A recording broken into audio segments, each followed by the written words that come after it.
My 6-year-old almost died after my parents deliberately left her locked in a car for over 3 hours during a heat wave. We had such a great time without her, my sister said. I didn't cry. I took action. 3 hours later, their lives started to unravel. I was halfway through pretending to care about a spreadsheet when my phone rang. Unknown number. Local. I almost ignored it. Almost. The kind of almost that still wakes you up at 3 a.m. later. "Anna Walker?" a man asked when I answered. "Yes." "This is Officer Miller. Your daughter Lucy has been brought to the hospital. She's stable, but you need to come immediately." The word stable landed wrong, like a chair missing a leg. "What happened?" I asked. "We'll explain when you arrive," he said. Professional. Calm. The kind of calm that means something has already gone very wrong. "One more thing. The vehicle involved is registered to you." The call ended before I could ask what that meant. For a second, I just sat there, phone still pressed to my ear, listening to nothing. My office kept going around me, keyboards clicking, someone laughing at a joke I would normally pretend to hear. I stood up so fast my chair tipped over. "I have to go," I told my boss, already grabbing my bag. "Emergency!" He started to say something supportive. I was already gone. The elevator took forever. The parking garage felt even longer. I ran the last stretch, heart pounding, already halfway into the worst scenarios my brain could manufacture. And then I saw it. My parking space was empty. I stood there, breathing too hard, staring at the concrete like it might explain itself. Then it clicked. Of course. I'd loaned my car to my sister Amanda. She had called that morning, something about fitting everyone in one car, their second one not being available. Could they please borrow mine since my daughter Lucy was coming too? I'd said yes, because that's what I always did. I didn't have time to think about it now.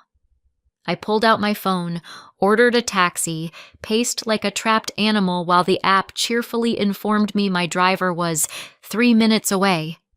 3 minutes stretched. I checked the time. Checked it again. When the taxi finally pulled up, I yanked the door open and practically fell into the back seat. "Hospital," I said. "My daughter's there." The driver nodded, unbothered. "Traffic's a bit heavy today." Of course it was. The city chose today to be itself. I stared out the window, watching red lights stack up like insults. My hands wouldn't stop shaking. I tried calling Mom. No answer. Dad. Nothing. Amanda. Ringing. The hospital doors slid open with that soft, polite sound that feels offensive in moments like this. Inside, everything was too bright, too clean, too calm. "I'm Anna Walker," I said to the desk. "My daughter Lucy. She was brought in." A nurse checked a screen, looked back at me. "Yes, she's stable. We're running some checks." Stable again. I nodded like that meant something. "She was found alone in a vehicle," the nurse continued carefully. "Given the circumstances, this has been reported." Reported. Another word that landed heavy. I was asked for ID, then asked to wait, then asked a few questions that sounded casual but weren't. Where had I been today? Who had my daughter? Whose car was it? I answered. Truthfully. Because I still believed truth mattered. When they finally let me see Lucy, she was sitting up on the bed, clutching a paper cup with both hands like it might disappear. Her cheeks were flushed. Her eyes were too big in her face. "Mom," she said, and burst into tears.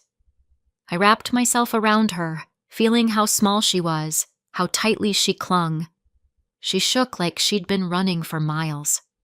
I tightened my arms around her and waited. I didn't say anything for a moment. Just let her cry into my shoulder, because whatever came next, I needed this one small pocket of time where she was just my child and nothing else existed. A nurse hovered nearby. "Ms. Walker," she said gently, "I'm going to explain what happened, okay?" "Yes," I said. Too quickly. My mouth felt dry. She kept her voice calm and precise, the way people do when they're delivering information they've already had to repeat a few times. "Lucy was found in a parked car in a public lot," she said. "A passerby noticed a child inside, knocking on the window and crying. They contacted security, who responded and called 911. Lucy's fingers curled into my sleeve. "They arrived and got her out," the nurse continued. "She was conscious, very upset, and overheated. EMS brought her here for evaluation." I stared at her. "How long was she in the car?" "That's still being confirmed by police," she said. "Based on the information we have so far, it wasn't a short period." Not short. That was enough. "She kept asking where you were," the nurse added. "She was scared." My chest tightened. I pressed my lips together and nodded. "Physically, she's doing okay," the nurse said. "We're monitoring her and making sure she's hydrated. But because of her age and how she was found, we had to report it. That's standard." Standard. Another word that sounded too small for what it meant. Lucy shifted against me. "I waited," she whispered. "I thought they were coming back." "I know," I said, keeping my voice steady. "I know." Officer Miller stepped into the doorway. He didn't look rushed or angry. He looked neutral, which somehow felt worse. "Ms. Walker," he said, "when you have a moment, I need to ask you a few questions. We can step into the hall." Lucy stiffened. "It's okay," I told her softly. "I'll be right outside." She nodded, but her grip tightened before she let go. In the hallway, the officer stood with his notepad tucked under his arm. "This is just initial information," he said. "We'll do a formal statement later." "Okay." "Where were you today?" "At work." "And your daughter was with?" "My parents and my sister, Amanda." "And the vehicle she was found in?" "Mine," I said. "I loaned it to them this morning." He nodded once. Wrote something down. "Did you give permission for Lucy to be left alone in the vehicle at any point?" "No," I said immediately. "Never." He looked up at that. "All right," he said. "We're still establishing a timeline and speaking with everyone involved. We'll be in touch to schedule a full statement." I wanted to ask what that meant, what they thought happened, but his tone made it clear this wasn't the moment. I went back to Lucy's room and sat beside her again. She was calmer now, sipping from the paper cup, watching me like she needed to make sure I wasn't going anywhere. I pulled out my phone and tried calling Amanda again. This time she answered. "You should have seen the place," she said right away, bright and breathless. "Logan didn't want to leave." "Where is Lucy?" I asked. There was a pause. Not alarm. Just the sound of someone deciding how much effort to put into an answer. "She's in the car," Amanda said. "We told her to stay there." My stomach dropped. "Why?" "Oh, come on," she said, already annoyed. "She was acting up all afternoon, complaining about everything. We needed a break." "A break," I repeated. "Yes," Amanda said. I could hear background noise now, voices, movement, something loud and cheerful. She wouldn't calm down. She was being dramatic. "And you left her there?" I said. "For a bit," she replied, like this was obvious. "She needed to cool off." "In the car," I said again. "Anna," she sighed. "Don't do that thing where you twist my words. She's fine. She's just sulking." I stared at the wall, trying to keep my voice steady. "How long has she been there?" "I don't know," Amanda said. "We're busy. The other kids are having a great time." Then she laughed. Not cruelly, casually. "We actually had such a great time without the drama queen." That was when I said, very clearly, "Lucy is in the hospital." Silence. "What?" Amanda said. "No, she isn't." "Police called me," I said. "I'm at the hospital with her." "That's not possible," she said immediately. "We parked in the shade. The window was open." "She was alone," I said. "Someone else had to call for help." Another pause. This one was different. She's fine though, right?" Amanda asked. "I mean, she's not actually hurt?" I closed my eyes for a second. "Define fine," I said. "She's alive." There it was. The exhale I could hear through the phone. "So nothing really happened," Amanda said quickly. "See? You're doing that thing again. You always blow things out of proportion." "She was locked in a car for hours," I said. "But she's okay," Amanda insisted. "You said it yourself. She's fine." And just like that, the fear was gone, replaced by irritation. "We didn't do anything wrong," she said. "You're turning this into a crisis for no reason." That was the question she chose.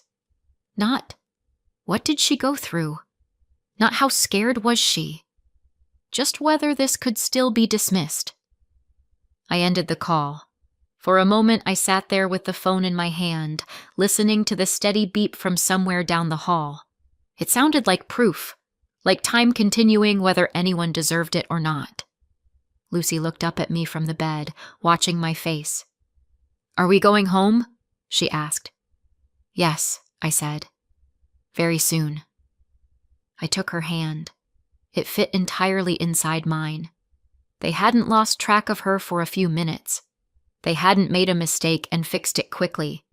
They had left her long enough for a stranger to notice, long enough for the police to get involved, long enough for my 6-year-old to believe no one was coming back. And once Amanda knew Lucy would live, the only thing that mattered was whether this could be made smaller. I stared at the wall across from the bed and felt the shock harden into something steadier.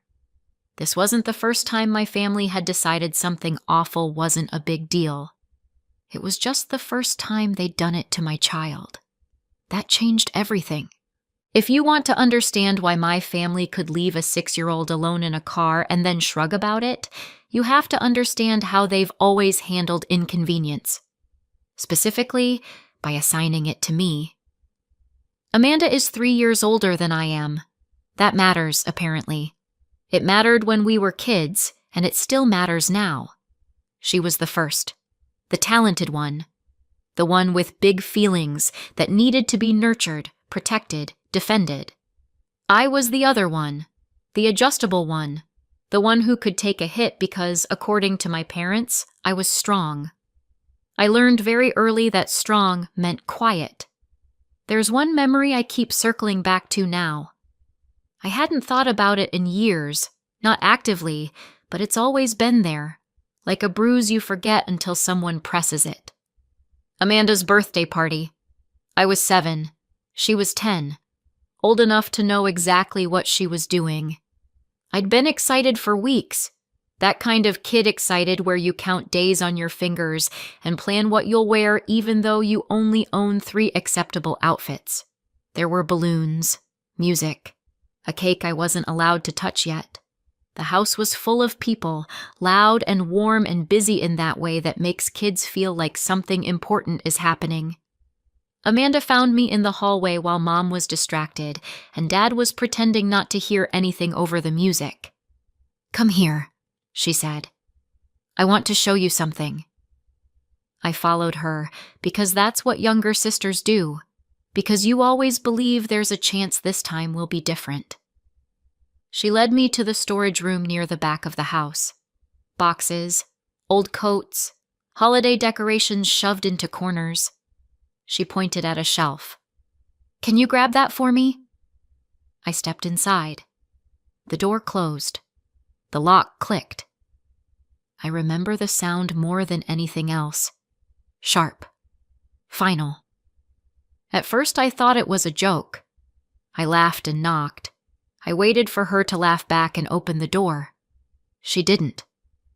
The music from the party thumped through the walls. Voices rose and fell. I called out. I knocked harder. No one heard me, or no one wanted to. Time does something strange when you're a kid and you realize no one is coming. It stretches. It gets heavy. You start to bargain with it. I don't know how long I was in there. Long enough to stop crying. Long enough to sit on the floor with my knees pulled in, listening to the party I was missing. Eventually, the door opened.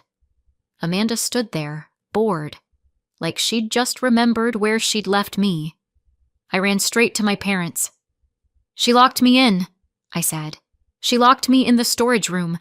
I couldn't get out." Amanda rolled her eyes. "She's lying." Mom frowned. Not at her. At me. "Why would you do that to yourself?" she asked. "I didn't," I said. "She did." Amanda crossed her arms. "She didn't want to come to the party. She said it was stupid." Dad sighed, the way he always did when something interfered with his comfort. "Enough," he said. "Don't start drama on your sister's birthday." I remember standing there, still shaking, watching the story settle into place without me. The version where Amanda was innocent and I was difficult. The version where it was easier to punish me than deal with her. I got grounded. Not Amanda. Me. For lying. For ruining the mood. For making everything about myself. That was the moment I learned a very important rule in my family. The truth only matters if it's convenient. I didn't bring it up again. There was no point. Every time I tried to explain myself growing up, it just turned into proof that I was too sensitive. So I adapted. I stopped pushing. I stopped arguing. I became agreeable. Reliable. The one who smoothed things over. Amanda, meanwhile, was encouraged to follow her passion. She studied art history, then something else creative that sounded impressive and led nowhere. Every time she struggled, it was framed as bravery. When I chose a practical degree and a stable job, it was framed as luck. I married Chris. We built a life that worked. We had Lucy. Amanda married Jason. They had Logan and Ella. She drifted between jobs, always on the verge of finding her calling. Recently, she decided to retrain as a teacher. Art, of course. Something with children. Something that finally sounded stable. My parents retired. Or tried to. They didn't quite have the savings they'd planned. They talked a lot about traveling while we still can. About how time was precious. About how they'd sacrificed so much. So I helped. I sent money every month. Toward the mortgage. Toward breathing room. Toward dreams I wasn't part of but was apparently responsible for. Amanda couldn't help. She never could. She had kids. She was retraining. She needed support. I told myself this was what functional families did. One person carried more weight so the whole thing didn't collapse. And now here we were. My daughter alone. My car. My family minimizing it. As I sat in that hospital room, listening to Lucy's breathing even out, the memory of that storage room pressed in on me. The same pattern, the same logic. Someone makes a choice. Someone else pays for it. And if I don't cooperate, I become the problem. I looked down at Lucy's hand in mine, small, trusting, still slightly damp from the paper cup she'd been clutching. I thought about how easy it would be for them to tell a story where this was my fault too. And for the first time in my life, I didn't feel sad about that. I felt alert, because this time I wasn't 7 years old in a storage room, and this time they were about to find out what happens when I don't stay quiet. We were discharged just after sunset. That sounds calm. It wasn't. Lucy walked out clutching my hand like she was afraid the floor might disappear if she let go. The doctor had said all the right things. No lasting physical injury, vitals good, follow up with your pediatrician, watch for changes in mood. The kind of sentences that look reassuring on paper and feel completely useless when your kid flinches every time a door closes. In the car, Chris's car, not mine, Lucy sat in the back seat in absolute silence, staring out the window like she was trying to memorize the route in case she ever had to escape on foot. Chris kept glancing at her in the mirror. "You okay, kiddo?" he asked gently. She nodded without looking at him. That was worse than if she'd cried. At home, everything felt wrong. The lights were too bright. The couch looked unfamiliar. Lucy refused to change out of her clothes at first, like they were armor. When she finally did, she asked if she could sleep with the hallway light on. Then she asked if one of us could sit with her. Then she asked if we could sit closer. I sat on the edge of her bed and let her hold my hand while Chris hovered in the doorway, helpless and furious in equal measure. "She keeps apologizing," he whispered to me at one point. "For nothing." "I know," I said. "She learned that from somewhere." Lucy eventually drifted off, but not deeply. Her breathing hitched every so often, like her body was still waiting for something bad to happen. I watched her sleep and felt that familiar parental madness settle in, the quiet, surgical rage that makes you capable of things you didn't know you could do. My phone lay on the nightstand, silent. Nothing from Mom. Nothing from Dad. Nothing asking how Lucy was. That absence was loud. The next morning, while Lucy sat on the couch wrapped in a blanket like a burrito who'd seen some things, my phone rang. Unknown number again. "This is Officer Miller," the voice said. "We need to schedule a formal statement, either later today or tomorrow." "Tomorrow," I said, without hesitation. I wanted time. I wanted my feet under me. After the call, I stood in the kitchen staring at the counter for a long moment, trying to remember what people did next in situations like this. Drink water? Cry? Scream into a pillow? Instead, I made toast. Lucy didn't eat. Still nothing from my parents. Then, finally, my phone rang again. Mom. I almost didn't answer. Not because I was scared, because I was tired. "Hi, sweetheart," she said, voice soft, almost syrupy. "How's Lucy doing?" There it was, the performance. "She's shaken," I said. "But she's okay." "Oh, thank God," Mom said. "See? She's fine. I told your father you'd call the police over nothing." "I didn't call the police," I said. "A stranger did, because Lucy was alone." "Well," Mom said, with a little laugh that landed like a slap, "you know how dramatic children can be, and she was safe. We left her in the shade." I closed my eyes. "She was locked in a car," I said, "for hours." "Anna," Mom said sharply, sweetness evaporating. "Don't exaggerate. You always do this. You blow things up and make us all look terrible." "Lucy could have died," I said. That was the wrong sentence. Mom inhaled, audibly. "Don't say that. Don't be hysterical." "Hysterical," I repeated. "Mom, the police are involved." "Yes," she snapped. "And do you have any idea what you've done?" There it was. The real conversation. "Amanda is retraining to be a teacher," Mom said. "She works with children. Do you know what something like this could do to her record? To her future? Then all of you should have thought about that before you left my child in a car," I said. "Stop being so self-righteous," Mom shot back. "Nothing bad actually happened. Nothing bad happened because someone else intervened," I said. "Not you. Not Amanda." Silence. Then lower. Dangerous. "You need to fix this." "What do you mean?" "You need to tell them you were there. It was your car. You're the mother. It makes sense." I laughed. I couldn't help it. It came out short and sharp and a little unhinged. "You want me to lie," I said. I want you to protect your family, she said.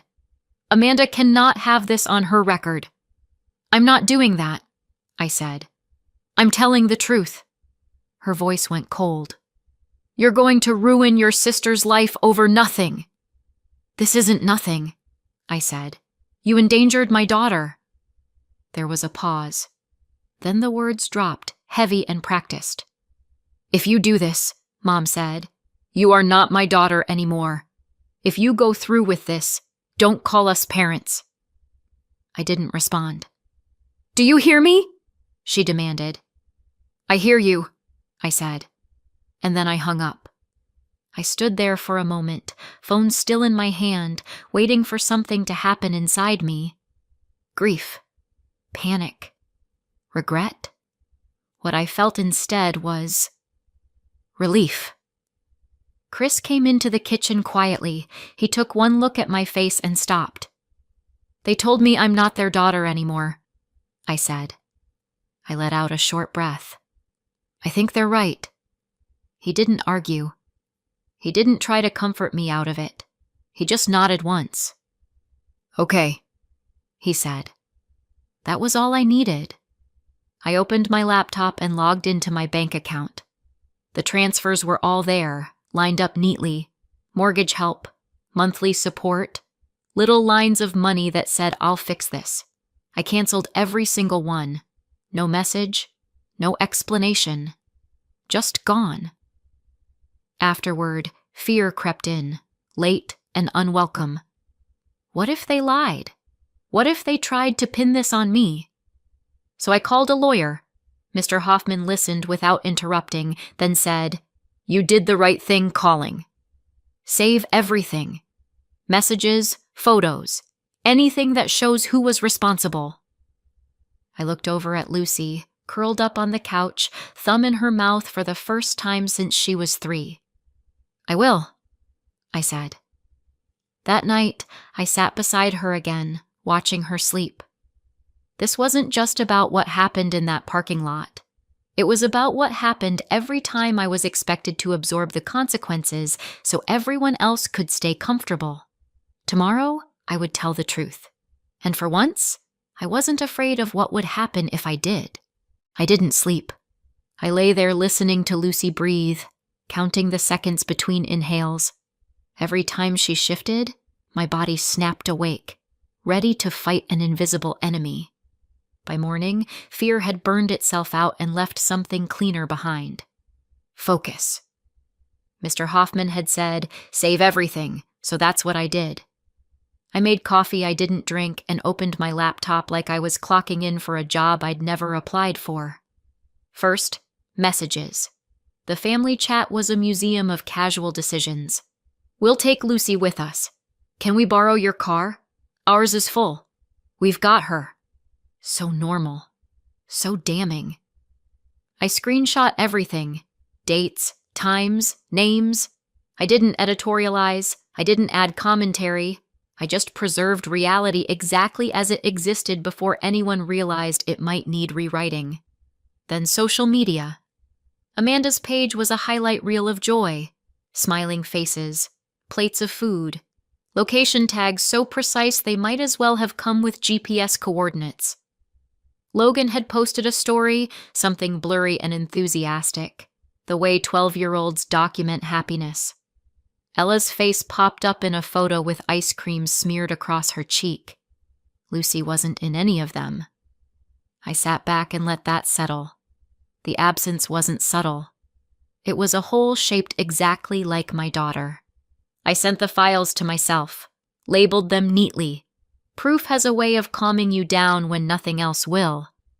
At the station the next day, everything was beige and humming and aggressively neutral. Officer Miller met me with the same expression he'd worn in the hospital, professional, careful, unreadable. This will be recorded, he said. Take your time. I did. I told them where I was, who had Lucy, why they had my car, what had been agreed to. I didn't dramatize it. I didn't soften it. I said left alone instead of forgotten because words matter. When I explained the phone call, my mother's voice turning sharp, the demand that I take responsibility, the threat, I watched Officer Miller's pen slow. I slid the screenshots across the table. "Those are the messages," I said, "and the posts." He looked through them carefully. No reaction, no commentary, just documentation, which is its own kind of judgment. "I want to be clear," I said. "I'm not protecting them. I want accountability." He nodded. "We'll review everything." That was it. No dramatic declaration, no reassurance, just process. Outside, the air felt different, lighter. Or maybe I was. When I got home, Lucy was drawing at the kitchen table, tongue poked out in concentration. She looked up when I walked in. "Did you tell them?" she asked. "Yes," I said. "I told them." She considered this, then went back to her picture. That was enough for her. Kids are efficient that way. 3 days later, my doorbell rang. I knew who it was before I looked. Mom, Dad, Amanda. All standing there like they'd rehearsed it. Like this was an intervention and I was the one with the problem. "We just want to see Lucy," Mom said, as if she hadn't disowned me less than a week earlier. "She's not available," I said. Amanda scoffed. "You're really doing this?" "I'm really doing this." Dad shifted his weight. "Can we talk like adults?" That phrase, always a threat disguised as reason.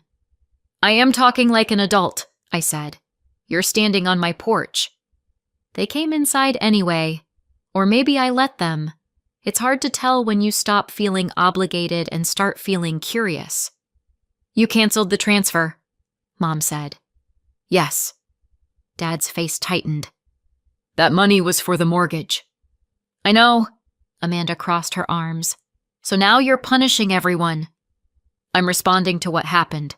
"You're blowing this out of proportion," Mom said. "Nothing really happened." I laughed. It slipped out before I could stop it. Dry, sharp. Humor as a pressure valve. "My daughter was found by a stranger knocking on a window," I said. "That's something." Amanda rolled her eyes. "She was never in danger." "You don't get to decide that after the fact," I said. Mom leaned forward. "We said things we didn't mean. You told me I wasn't your daughter anymore." "Well," she said, waving a hand, "you were being impossible." Lucy peeked around the corner. Chris stepped in front of her without a word. "This conversation is over," he said. Amanda laughed again. "See? Drama." Something settled in me then. Not anger. Recognition. "This isn't new," I said. "This is what you've always done." They stared at me. "Remember your birthday party?" I asked Amanda. "The one where I was locked in the storage room?" Mom frowned. "That was years ago." "You locked me in," I said to Amanda. "I told them. You denied it. And I got punished." "That's not how it happened," Amanda said automatically. "It is," I said. "And now you left my daughter behind so you could enjoy yourself, and when it caught up with you, you tried to make it my fault." Dad opened his mouth, closed it. I didn't raise my voice. I didn't need to. "You don't get access to Lucy," I said. "Not now. Not later. And you don't get my silence." Mom's eyes filled with tears. "You're tearing this family apart." "No," I said. "I'm stepping out of the role you gave me." Amanda stared at the floor. I walked them to the door. No shouting, no final speech. Just a boundary so solid it felt like relief. After they left, I locked it. Lucy climbed into my lap and pressed her face into my shoulder. "Are we okay?" she asked. "Yes," I said. And for the first time, it wasn't a promise I was hoping to keep. It was a fact. 3 months later, life looks different in ways I didn't expect.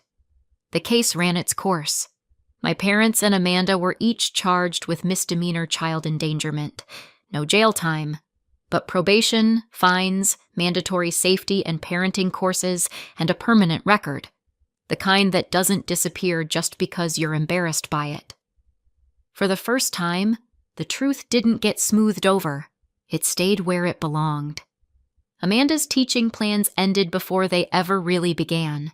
Because she was still in training, her placement was terminated immediately. As part of the outcome, she's barred from working with children for 5 years. Not forever, but long enough that the path she was counting on no longer exists. I didn't hear any of this from them. We've been no contact since the day they showed up at my door. No calls, no messages, no attempts to explain or minimize. I found out through official paperwork and other people filling in the gaps. That distance made it easier to accept reality without anyone trying to rewrite it. Without my financial support, my parents had to cancel the retirement trip they'd been planning for years. They're still in the house for now, but things are tight. Knowing that hurts. But it no longer feels like something I need to fix. What matters most is Lucy. She sleeps through the night again. She laughs easily. She stopped apologizing for things that aren't her fault. In therapy, when asked what makes her feel safe, she answered simply, "My mom always comes back." That was enough. As for me, life is quieter, lighter. I didn't lose a family. I let go of a role I was never supposed to have. So tell me, did I go too far, or did I finally go far enough? Let me know in the comments, and subscribe for more. My in-laws threw away all my 8-year-old's favorite clothes because they looked cheap. They were embarrassing, her cousin laughed. My daughter burst into tears. I didn't cry. I did this. 2 weeks later, they received a letter and almost fainted. I was setting the table when my daughter ran into the dining room like the floor behind her was on fire. "Mom," her voice broke. "They're gone." I turned. "What's gone?" "All my clothes." Her breath hitched. My favorite ones. The yellow dress. The sweater with the flowers. My jeans. Everything. It's all gone. The room went silent. Not the innocent kind of silence. The kind that tells you other people already know something you don't. My in-laws looked up from their plates with the kind of smiles you only see on people who think they've done something noble. And sitting next to them, swinging her sparkly shoes under the table, was the girl who had been trained since birth to believe she was the sun. My niece, the golden grandchild. I wiped my hands on a dish towel and knelt beside my daughter. "What do you mean, everything?" I asked quietly. "They cleaned my room," she whispered. Her lower lip trembled. "And now all the things I love are gone." Behind her, my mother-in-law let out a theatrical sigh. "Oh, sweetheart," she cooed. "You should thank us." My stomach dropped. "We just did a little organizing," she continued. "Some of those clothes you kept were not appropriate for someone in this family." Someone in this family. There it was. The sentence she'd been dying to say out loud for years. My daughter wiped her face. "Where's my yellow dress?" My father-in-law waved a hand like he was shooing away a fly. "Oh, that thing! It made you look poor." My daughter blinked hard, as if the words physically hit her. Then the cousin, perfect little Vivian in her designer dress, burst into laughter. "Finally," she said. "Someone threw that trash out. She always looked so cheap." My daughter folded inward, shoulders curling like she was trying to make herself disappear. I didn't move. Not yet. "And," my mother-in-law added cheerfully, "if she wants her old things, she can go look for them where they belong." She pointed toward the door. "The trash." Vivian clapped. "Oh my God, Grandma, yes! She should totally wear trash. It suits her." The room tilted. My daughter made a small sound, half gasp, half sob, and that was it. She broke. Not loud, not dramatic, just silent tears rolling down her cheeks like she was ashamed to let them fall. I put a hand on her back, steady, calm. Inside, something sharp shifted.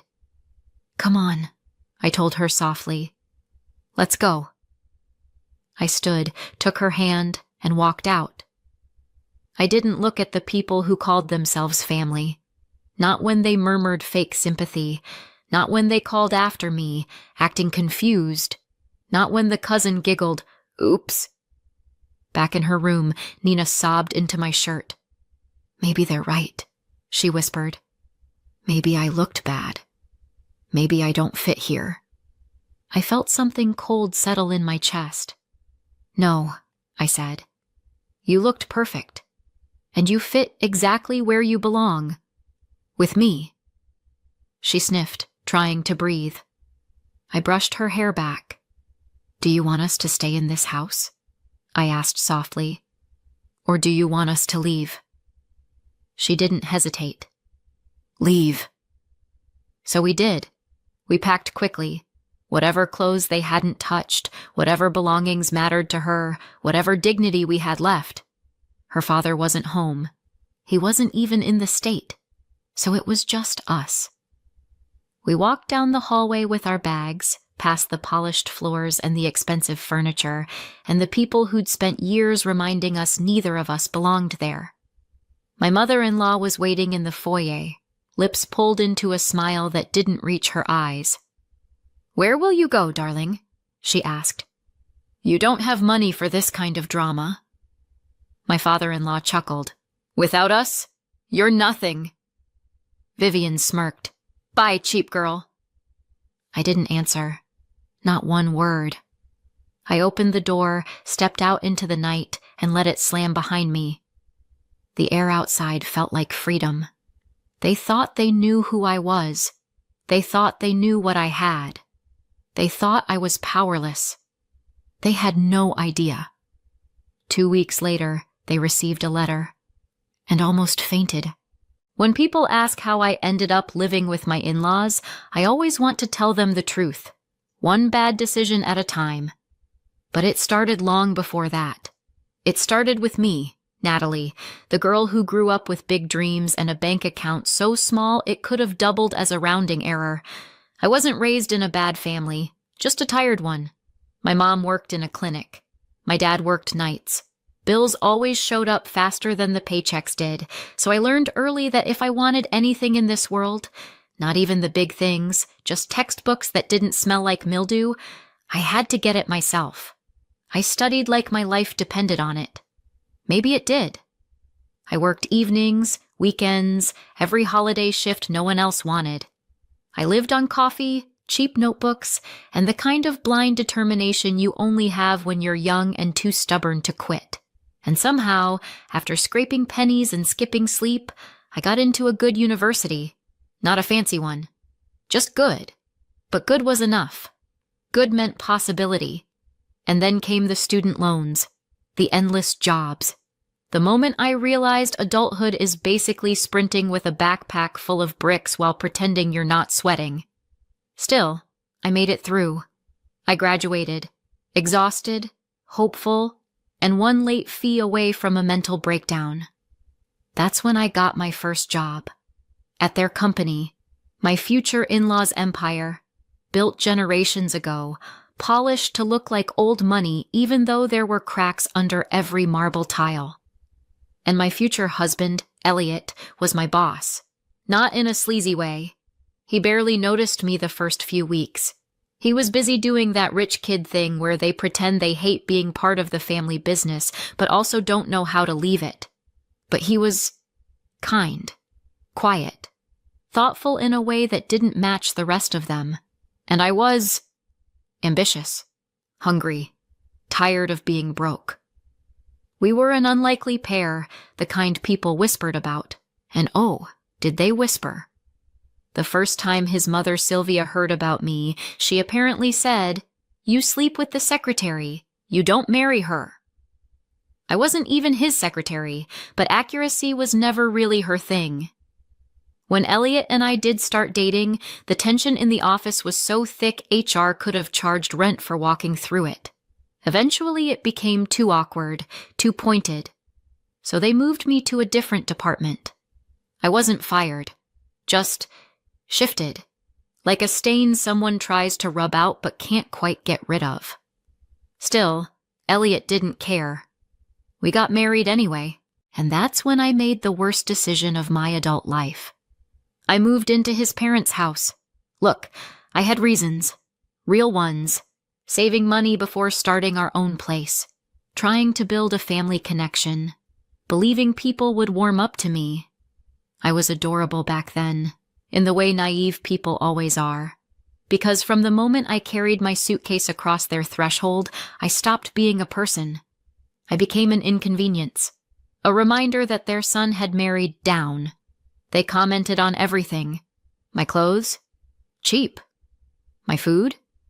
Strange. My background? Well, she did come from nothing. My voice? Loud. Every day was a new reminder that I wasn't truly part of their family. Not really. Not in the way that counted to them. And when Nina was born, things got worse. She became the second-class child the moment she took her first breath, because there was already a chosen one. Vivian. My sister-in-law Monique's daughter. Designer dresses, private dance lessons, teeth so white they practically glowed in the dark. If Vivian wanted something, she got it. If Nina wanted something, she was spoiled or asking too much. Vivian had a princess bedroom with a chandelier. Nina was given the old maid's room, tiny, plain, tucked behind the laundry, with a single shelf Sylvia approved. Vivian had birthday parties that looked like movie sets. Nina got a cake Sylvia selected, with half the candles because sugar is unhealthy. Everything was twisted. Everything. And throughout all this, I worked. Not in their company, because apparently me being seen might embarrass the family name, but on a side project. A small idea I'd nursed through long nights and early mornings. A business. My business. They called it my little hobby. Sylvia actually once patted my head and said, "It's cute that you're playing entrepreneur." My little hobby started making real money. Not billionaire money, not mansion money, but real, steady, grown-up money. The kind of money you get when you build something that actually works, one exhausted day at a time. My business wasn't huge. It wasn't glamorous, but it was stable, healthy, growing. I wasn't rich, not in the way my in-laws worshipped wealth, but for the first time, I felt financially independent, not connected to their charity or their approval, and that mattered more than I can explain. Meanwhile, their company, the proud old family empire, had been quietly sinking. Not that they knew. They never saw the late invoices or empty accounts. Their CEO handled all that. They walked through life assuming everything was fine because it always had been. So when the CEO started calling Elliot with small problems, temporary cash gaps, delayed payments, payroll issues, my husband asked me to help. Just once. Then again. And again. A temporary favor became a pattern. A pattern became a habit. A habit became the only thing keeping them from collapsing. I didn't rescue them. I simply kept them from crashing that month. And still, they looked at me like I was one inconvenience away from falling apart.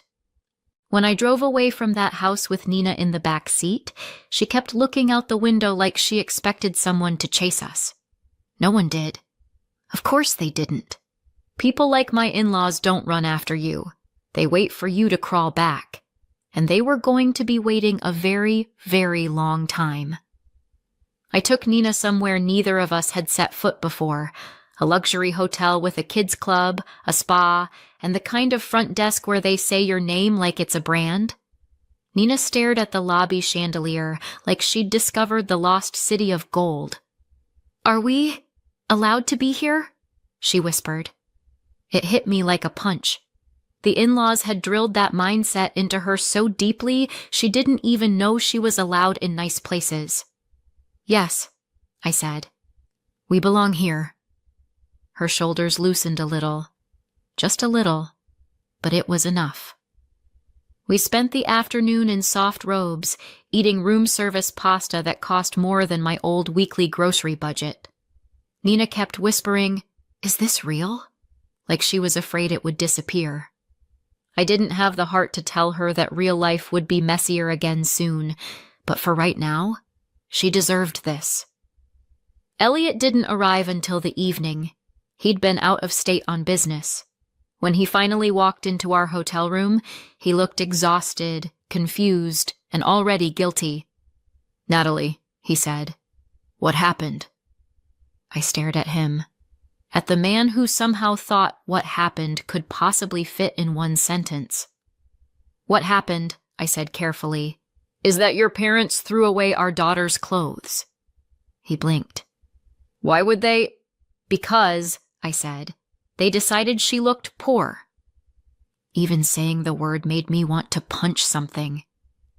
He sat down heavily on the edge of the bed, running a hand through his hair. "My parents are," he exhaled. "They're difficult." "Difficult?" I laughed once. It didn't sound like a laugh. "They emotionally destroyed an 8-year-old because they didn't like her outfits." He winced. "Look, Nat, I'm not defending them. I know how they are. They don't think before they—" "I can't live there anymore," I said. Not yelled, not dramatic, just final. He looked at me, soft and pleading. "Okay," he said. "If you want to move out, we'll move out. We'll get a place. I don't want a war." A war? Cute that he thought we weren't already in one. We ate dinner quietly. Nina fell asleep in a mountain of hotel pillows, finally looking peaceful. When Elliot and I were alone, I opened my laptop. There was no sugarcoating it. It was time. "I'm done supporting your parents' company," I said. His head snapped up. "What do you mean?" I turned the screen toward him. "They're drowning, Elliot. They have been for years. Your CEO's been calling you for help so often I could practically set it to a calendar, and every time you asked me to help. And I did." He looked like he'd swallowed a glass shard. "I didn't realize it was that much," he whispered. "Of course you didn't," I said. "Because they never tell you the truth. But this—" I tapped the screen. "This is the truth. Without the loans we've been giving them, they won't last 30 days. He stared, stunned, silent. "My parents," he finally began. "They're your parents," I said. "I know. And mine? They treated like trash. Me? Disposable? Nina? Embarrassing. That's who I've been helping. That's who I've been keeping afloat." He scrubbed his face with both hands. "Let's just cool off," he said. "Let's not make big decisions tonight." I didn't answer. Not because I didn't have one, but because he wasn't ready to hear it. We tucked Nina into the big hotel bed. We turned off the lights in the suite. We sat on opposite ends of the couch, pretending to watch something neither of us saw. We listened to the hum of the air conditioner like it was counting down to something. The quiet felt heavy, like a verdict waiting to be delivered. Then his phone buzzed on the table. He didn't look at it. It buzzed again, and again. Relentless. He flipped it face down, then pushed it farther away, but it wouldn't stop. 10 minutes. 15. 20. Finally, he stood abruptly, grabbed the phone, and walked out onto the balcony. "I'll be right back," he said, voice tight. He slid the balcony door shut, and I watched him through the glass. He lifted the phone to his ear, listened. Not just once. A long message. Then another. His shoulders tensed. His jaw locked. At one point, he pressed his hand to his forehead like the words were physically hitting him. It felt like years. When he came back inside, he didn't sit down. He didn't speak. His face was different. Not tired. Not conflicted. Not unsure. Something inside him had broken cleanly, decisively. He stood there for a moment, breathing hard. "Let's do it," he said. My heart kicked. "Do what?" I whispered. He swallowed. His voice was low, certain, almost dangerous. "Pull the plug." I blinked. I hadn't expected that. "Elliot, what happened?" He turned the phone around. It was a long voice message from his family group chat, a message they never meant for me to hear. His parents, his sister, Vivian's laughter in the background, talking about me, about how I married up, how I should be grateful. They ever tolerated me, how I was pathetic and using Elliot's money, how Nina was weak like her mother, how they let us live in their house, how they allowed Nina to attend their family school, how I was lucky to have access to real money at all. And then the final blow: she thinks she can leave? She'll come crawling back. She's nothing without us. Something inside Elliot cracked clean in half. He handed me the phone like it burned him. "No more," he said, voice steady, jaw clenched. "We're done." So we sat down at the desk, opened emails, opened accounts, opened every quiet little avenue through which we had been supporting them, and closed them. One by one, canceled financial extensions, ended agreements, refused new loans, pulled the safety nets they'd mistaken for entitlement. We didn't yell. We didn't rant. We didn't smear their names. We just stopped. And the silence of that choice was louder than anything we could have said. Elliot leaned back, exhaling like he'd finally surfaced after years underwater. "I should have stood up sooner," he said quietly. I put a hand over his. "You're standing now." He nodded, eyes dark. "They're going to lose it," he said.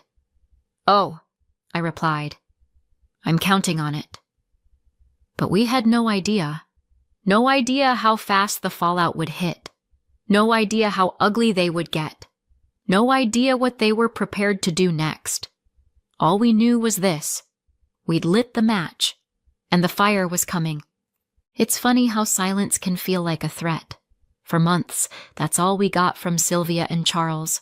Silence so heavy it felt like it had a pulse. Not a single call to ask where Nina was. Not a text to check whether we were still alive. Not a message to Elliot saying they missed us. Just nothing. Which would have been peaceful if I didn't know them so well. Silence from people like them isn't peace. It's plotting, and right around the time I started to think they'd maybe crawled into a hole made of their own bitterness, Elliot got a call. Not from his parents, from Mr. Kessler, a man who had been their family friend, lawyer, and unofficial emotional janitor for at least 2 generations. He never called us. That alone set my alarm bells off. Elliot put the phone on speaker, and the man's voice boomed through the kitchen like he was announcing a funeral. "Elliot, Natalie, we need to talk." I looked up from the sink. Elliot mouthed, "Told you." "What about?" Elliot asked. A long sigh on the other end. "I'm hoping we can meet today," Mr. Kessler said. "In person." In person means bad. Lawyer in person means catastrophic. Nina was coloring at the table, humming softly to herself. A sound that still made my heart ache because it used to be so rare. "Can you tell us what's going on?" Elliot pressed. Another long pause. "It's your parents," Mr. Kessler said. "You should hear this from me, not from outside sources." Outside sources? What were they? A political scandal? "Can we talk at your place?" he added. "I'd prefer that." Elliot hung up and looked at me. "They're in trouble," I said. He nodded. "Big trouble." By the time Mr. Kessler arrived, clipboard in hand, sweat on his forehead, he looked 10 years older. He sat down, tugged at his collar like it was trying to strangle him, and said, "They're going to lose the company." Elliot inhaled sharply. I stayed quiet. "The debts, the unpaid invoices, the outstanding loans." His voice shook. "The CEO has been doing everything he can," Mr. Kessler continued. "But without the financial support—" He stopped, shifted uncomfortably, then glanced at me. "The financial support you were providing, they simply can't cover basic operating expenses." Nina looked up from her coloring book. "Operating what?" "Bills," I said, meaning payroll, suppliers, the electric bill, their fancy office with the espresso machine. "Within the next few weeks," Mr. Kessler said, "they will be forced to declare bankruptcy, and because of the structure of the company, it's possible they'll lose personal assets as well." He looked at Elliot.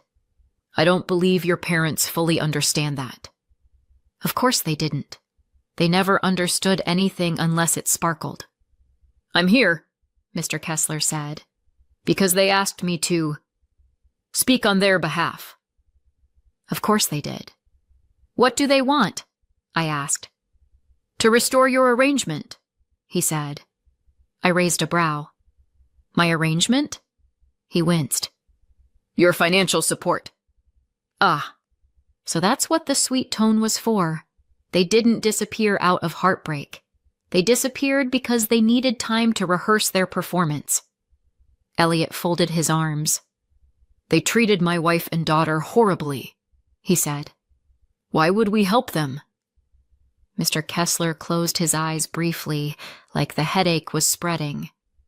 "Because this company has been in your family for generations," he said. "It was built by your great-grandfather. Your parents believe it would be a tragedy to see it end." "Then they should have treated it better," I said. His eyes flicked to me, surprised, then resigned. "I understand," he said quietly. "Truly. But I'm asking you to consider them as family." I almost laughed. Elliot answered first. "She is my family," he said. "And Nina is my family. The rest, I'm not sure anymore." Mr. Kessler sighed the sigh of a man who knows he's lost before the battle even starts. "They will never ask you directly," he said. "They are too proud. They sent me instead." He stood. "I've delivered the message. The decision is yours." We showed him to the door, and by the look on his face, he already knew the answer.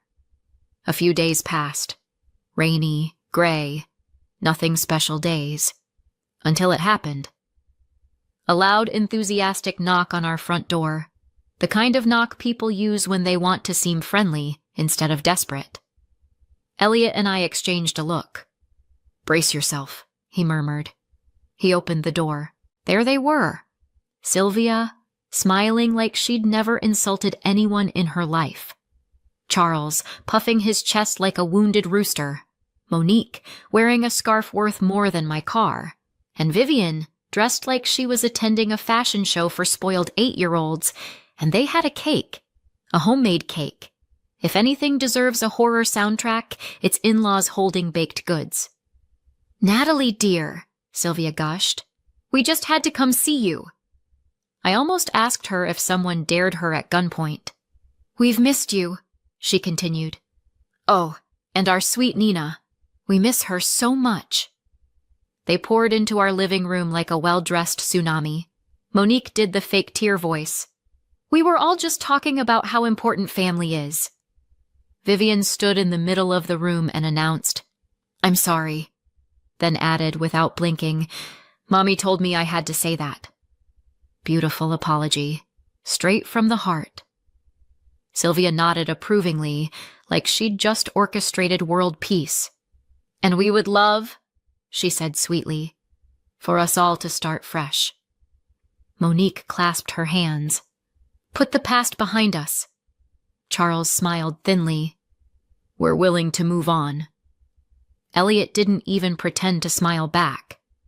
So, Sylvia said lightly, do you think you'll be able to continue helping the company? There it was, the real reason they came. Not for Nina, not for Elliot, and definitely not for me. Elliot said, we need a moment to discuss it. We stepped outside onto the porch.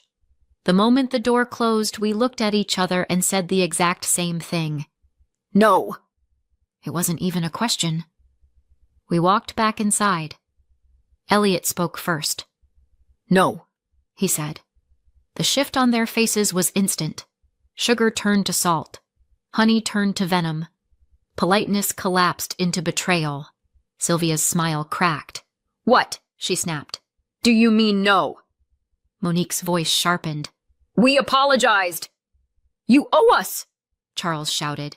We humiliated ourselves for you, Sylvia hissed. And you're still refusing to act like family? Elliot stepped between them and me. You treated my wife like garbage, he said. You treated my daughter like she didn't belong in your home. You never meant any apology you gave. This was all about money.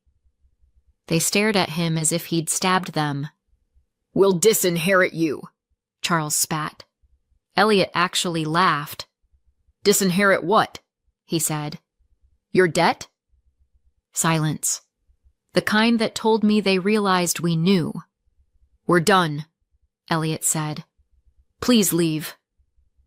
They left in a storm of expensive perfume and collapsing pride. And though the house went quiet afterward, it wasn't peaceful. It was the quiet before impact. Because what we'd done wasn't just cutting ties, it was removing the last thread holding their world together. And when that thread snapped, everything would fall. 6 months later, their world finally collapsed.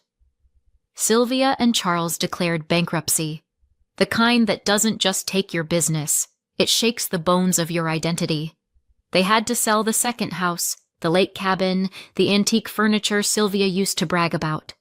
And because of the debts they'd piled up, the court forced them to repay what they could, including the money they'd borrowed from me.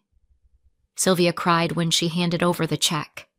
Not because she was sorry, because it hurt. Vivian now goes to public school.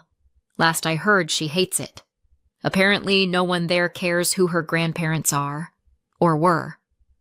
Monique works part-time at a candle store, a far cry from her socialite era, but she tells people she's finding herself. Sure. And Charles? He's a junior manager at a logistics firm. A junior manager. The man who once told me I was lucky to be in his home now reports to someone half his age. He ruined his company, so, honestly, it's surprising anyone hired him at all. As for us, Elliot and I are just living our quiet, peaceful, thriving life now. Our business is booming. Nina laughs more these days, sleeps better, dresses exactly the way she wants. We've been no contact with Sylvia and Charles since that day, and that silence? For once, it feels like freedom. So tell me, did we go too far or not far enough? Let me know in the comments and subscribe for more.